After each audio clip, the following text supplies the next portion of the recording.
Welcome everyone. The time now is 8:30 in London and 1 o'clock here in New Delhi. People in the UK are just waking up to the result. It is a hung parliament. Prime Minister Theresa May was fighting to hold on to her job on Friday as British voters dealt her a punishing blow, denying her the stronger mandate that she had sought to conduct Brexit talks, and instead weakening the Conservative Party's grip on power. Now, with no clear winner emerging from Thursday's parliamentary election, it is a wounded party. May signaled that she would fight on despite losing the majority in the House of Commons. Her opponent, Labour rival Jeremy Corbyn, said she should step down. So even though Theresa May will continue for now as the Prime Minister, she will enjoy the full legal powers. She's unlikely, though, to make any type of big decision anytime soon. It also means that the Conservatives will have to scale down their hard exit Brexit talks. There could also be a delay in Brexit negotiations as the government won't have a majority support in Parliament. Before we go ahead, let's take a look at the numbers and how all of they stack up. The magic number, of course, is 326. Sana Khan explains.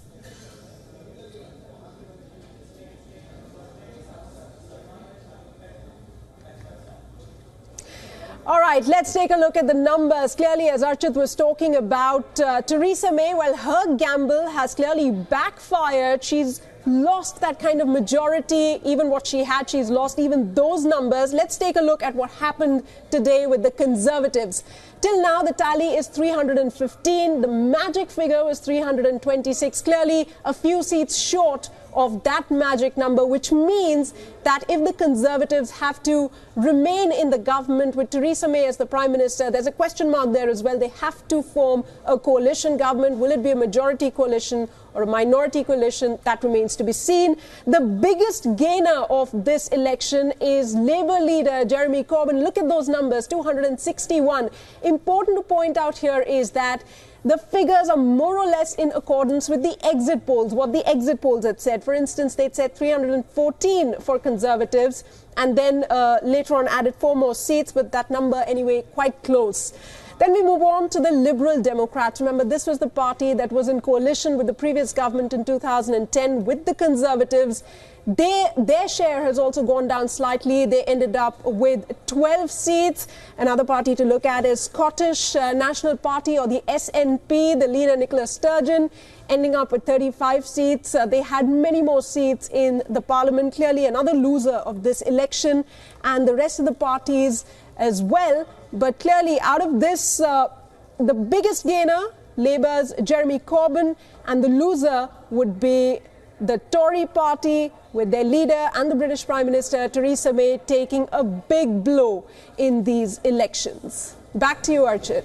All right, Sana, thank you so much for all of those updates. Certainly a shock surprise there. The shock defeat of the UK Conservative is a rejection of the hard Brexit measures pushed forward by the Tory government. The British citizens also seem to have expressed their displeasure at years of austerity policies forwarded by the Conservatives. It will also mean a weakened position when it comes to EU negotiations.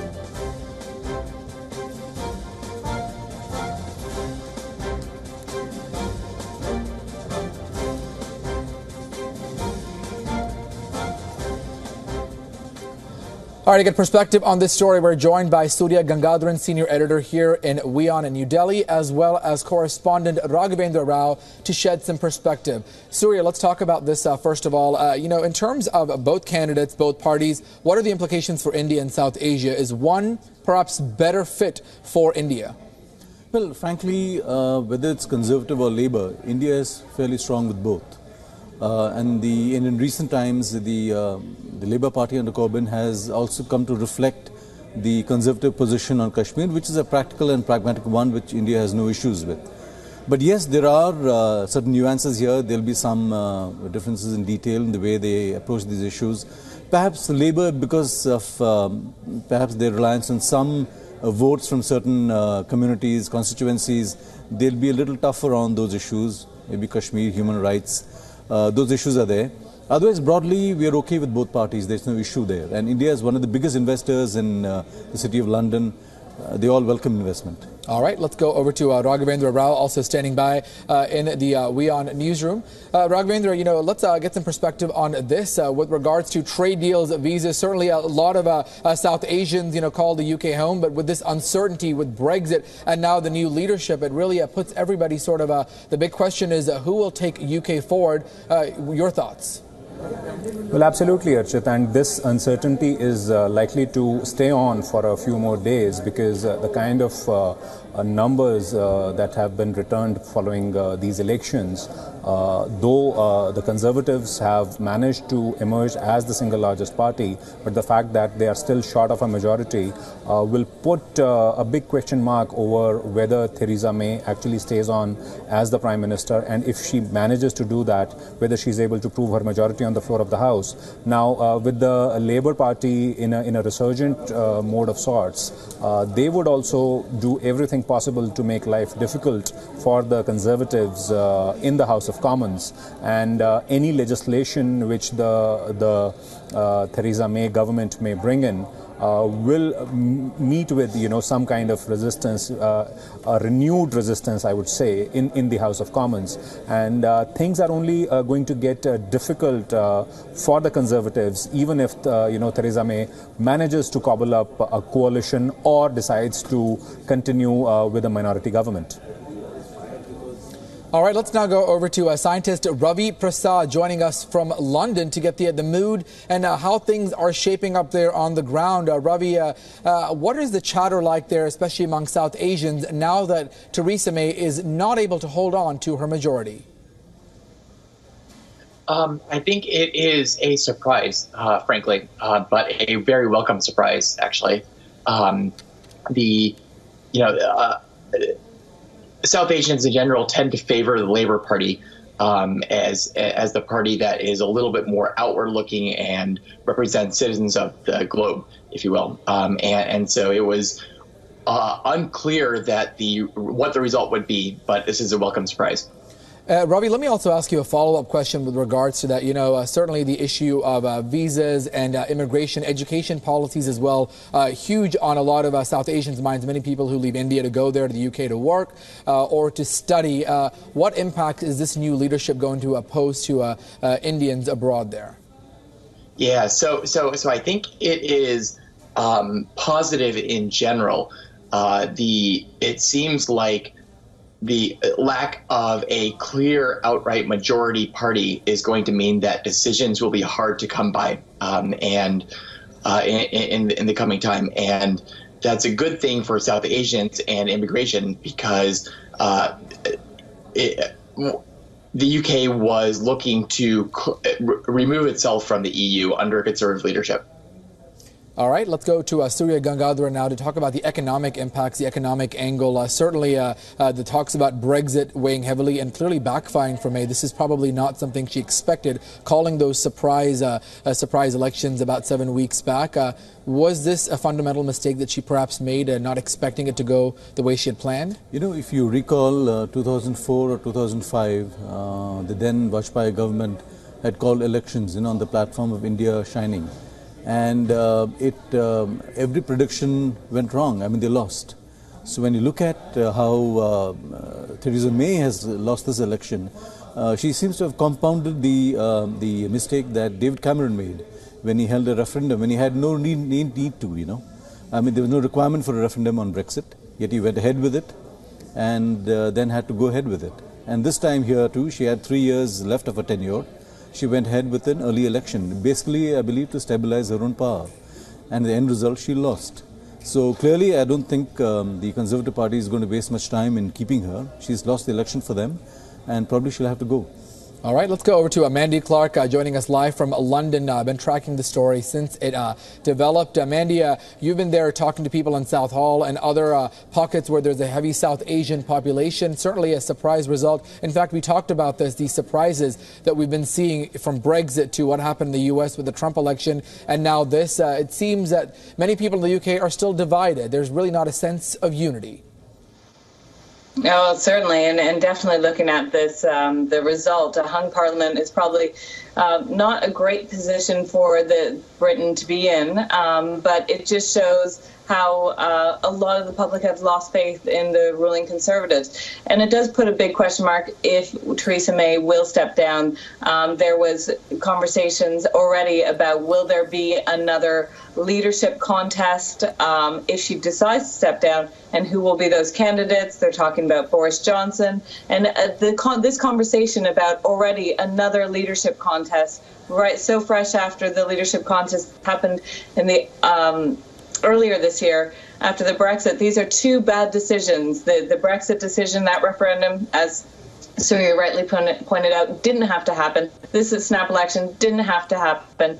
And David Cameron's essentially had to step down. Theresa May might have to step down. Another leadership election is just putting the country in a lot of instability and insecurity that is bad for business. And it puts Britain in a very weak position ahead of those very vital EU Brexit negotiations. Yeah, those talks certainly becoming very important, very vital. It clearly shows the lack of unity in the UK as well. At this point, what exactly is going to happen in the coming days with this hung parliament? Do we have a timeline set at this point yet?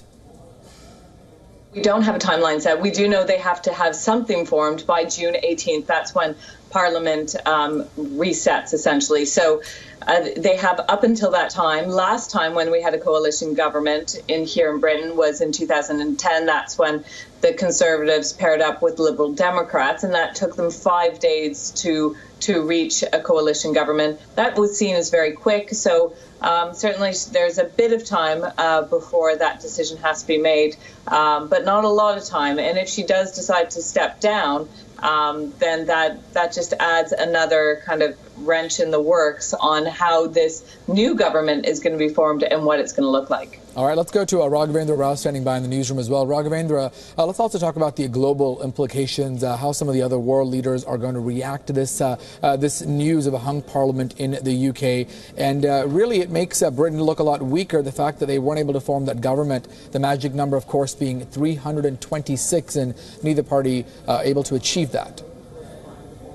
Well, yes, Archit, and although we haven't got any reactions from world leaders so far on these results in the UK, but the fact that the Conservatives, which were pretty confident of, building upon their existing numbers in order to get a much stronger mandate, which Theresa May wanted as a handle to execute the Brexit deal, that clearly hasn't happened, and that's a huge blow to the Conservatives as well as Theresa May personally. Now, it remains to be seen how the Conservatives and Theresa May,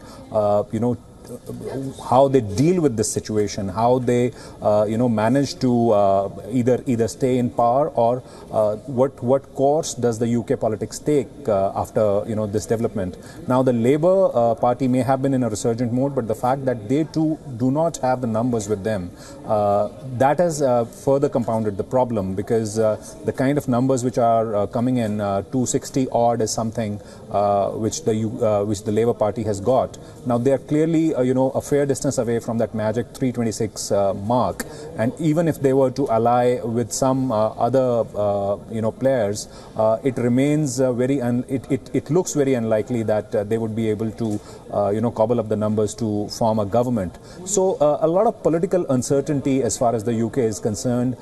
This is only going to compound in the days to come, unless Theresa May manages to thrash out a coalition well in time, unless she has a government in place which can prove its majority on the floor of the House. That remains to be seen, and only when the UK Parliament meets, and we are given to understand that the UK Parliament is slated to meet on June 13th. That is the day till when Theresa May can actually decide to stick to the office of the Prime Minister and not put in her papers immediately, and it will only be clearer on June 13th when the House of Commons meets, and whether Theresa May enjoys the majority of the House. A few days after that, the Queen's speech is slated in the House of Commons, right. And that speech is also to be passed by the House of Commons, essentially the ruling party. So Whether that happens or not, whether Theresa May will decide to stay on, whether she'll step aside and let Jeremy Corbyn take a shot at forming the government, all these things will, play out in the days to come. But till then, a lot of uncertainty will remain for sure. All right, let's go over to Ravi Prasad. Ravi, what is the chatter like with younger voters out there? Typically, they're not the ones that get out and vote. There was a little bit of a concern with regard to that. But the younger demographic, some of the issues that were important to them, what were you picking up from your friend circle? Yeah, it's so there was a lot of dissatisfaction over the vote to leave the EU amongst younger voters, and I think they turned out in surprisingly high numbers for this election to support Labour. And Mandy, let's talk about, it's almost been a year since Brexit, the Leave camp decided to become, that was the one that had the majority, a very marginal majority, but almost a year since the UK decided to leave the EU. And it's still fast forward almost a year to the day, and there still seems to be that divide. What is what was one of the fundamental reasons why May was not able to convince voters? Was it perhaps the recent handling of what happened in the UK with the terror attacks? Or has there been some sort of a grudge for many people, especially in London, to leave the EU? What went wrong for her? Well, it's hard to know exactly what went wrong, but when it came to the terror attacks, the Conservatives would have had a bit more of an edge over the Labour traditionally, because traditionally Labour hasn't been strong on terror and security. So it would seem that it was really a Brexit vote, but just not the way that Theresa May had planned it.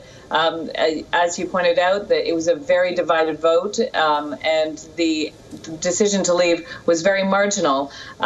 She has been really pushing for this hard Brexit, that no deal is better than a bad deal. That has been her slogan and her mantra. And perhaps the majority of the voting public just don't agree with it. The Labour is not suggesting to pull out of Brexit, but a soft Brexit. And that seems to perhaps have more resonance with a lot of voters who don't want that hard divorce from the European Union. And, Surya, let me bring you back into the conversation. It almost seems interesting that the fact that the voters are divided, perhaps this is a message to the rest of the European Union that perhaps leaving is not a good thing, given the turmoil and the uncertainty that the UK has been facing. In hindsight, perhaps, does that send a message saying that, this isn't perhaps a good precedent, given all the political instability the UK is facing? In fact, when you look at what happened in France, where Macron's election was a decisive indication from voters that they want France to remain in Europe and they're content with the way things were going there. I think what you have in Britain is as a kind of undecided kind of message that comes out, What is it that they exactly want? Do they want Brexit? Do they want something else? What was this entire election about? Was it just about Theresa May? Or was it about terrorism? So I think those question marks have still to be answered, and we still have some way to go before there's some clarity on that. But for right now, there's instability. There's no doubt about that. We have no idea who's going to be the next, which party is going to form a government. Right. We have no idea the face of your next prime minister. And can the Labour cobble together a government based on the fact that they're led by a man who has had no experience in government at all? So a lot of questions there. I would presume there'll be another election before long.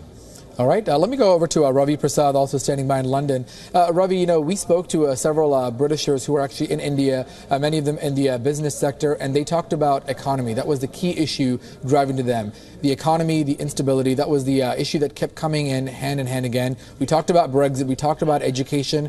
In your opinion, though, is there a bubble, perhaps, in London versus the rest of the UK? Is there a division on how people in London think versus the rest of the United Kingdom? Yes, I do think so, and I'm slightly embarrassed to say that because I certainly don't want to sound snobbish, but I think it reflects the fact that London is a more outward-looking area, and a lot of citizens here are immigrants, and so like your previous commentator said, it's unclear what drove the motivations of the voters in this election, but in London, immigration was a large part of it. And Mandy, let me go back to you as well. It's now been, early morning there. People are still sort of grasping and, getting a sense of where the UK is and hoping that they would get answers, but they don't have those answers. They're sort of waiting in limbo as the rest of the world are. You know, how surprised are you that this is how it turned out? Was this a surprise move there, certainly for Theresa May, but is this something that really wasn't as expected? I don't think it was expected, but after, this year has been full of surprises. So I think the majority of people who've been covering politics, like myself, we're just unwilling to say anything at all, because we've seen Brexit, we've seen President Trump, who knows the way it could go. Of course, those early polls really had a comfortable majority for Theresa May, and it was quite surprising throughout the election. When you saw that change, you really got a sense that something was going to happen. But the hung parliament, when that poll came out just days before the election, people were in dismay. People didn't really believe it. They thought that poll was just out of whack, but it was the only accurate poll. So I certainly think there will be surprise in the general population about the way it's been and the way the results have come out, and to be left with a hung parliament. I don't know if that was what anyone has expected, but it's what is in place now. And so a lot more uncertainty, a lot more instability in the government until they decide it takes shape and form. What about dealing with the U.S. President, Mandy, there, in terms of whoever ends up becoming the next leader of the U.K., the relationship with Donald Trump? Certainly that was a surprising result as well. Do we have any sense of understanding of whether one would perhaps be able to forge and maintain that relationship better, whether it's the Labours or the Conservatives? Well, if Labour, Jeremy Corbyn is obviously the Labour leader, and he has been a vocal critic of Donald Trump. So I think that would leave a strained relationship with the United States. Certainly, he was quick to say that Donald Trump shouldn't address Parliament. And Donald Trump doesn't seem to take too well to criticism. So with Jeremy Corbyn, if he does become the next prime minister, if they manage to form a coalition, then I see difficult ties with the United States. Theresa May has been so far treading that kind of soft line. She has been critical of President Trump, but certainly was the first foreign leader to meet President Trump, and certainly has made a lot of overtures to the United States. So that relationship would be more balanced. But that's, of course, if Theresa May stays in power. She could, of course, step down. It could be another Conservative leader.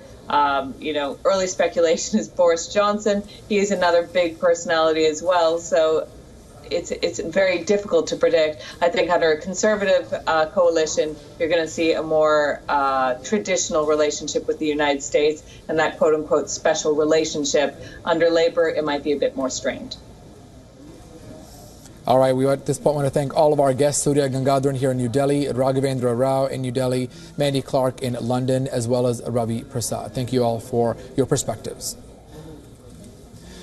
And that does it for this edition of WION. World is One News, our special coverage on the UK elections, now resulting in a hung parliament. Of course, we'll continue getting you the latest updates and developments as and when they break. But for now, I'm Archit Seshadri. Thanks for joining us. Have a great day.